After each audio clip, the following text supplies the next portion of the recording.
Shout out sa Bebang. Bebang, halo-halo, sarap. Ayun mga kagala, first time ko guys makatikim ng Bebang halo-halo. So, nakikita ko lang to sa TV.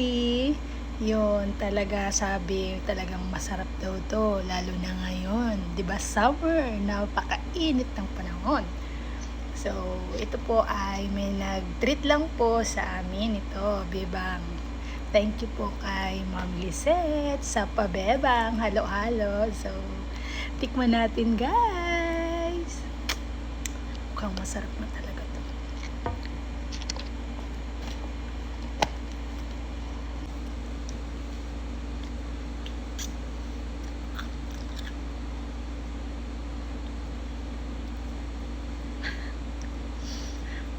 Ayan mga kagala, nakatikim na din at last ng Bebang halo-halo.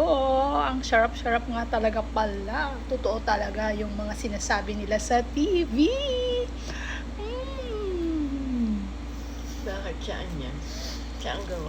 Special ito, me. Hindi ba dito? Hindi. Special talaga to, guys. Hindi to basta-basta. Kaya namnamin natin ang sarap ng Bebang.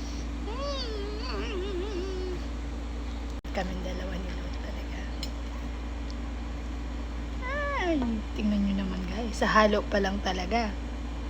So, na-loaded siya sa halo. O, tingnan nyo. Ang daming ice cream.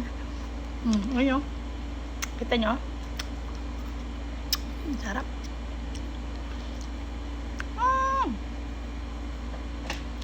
Sarap talaga.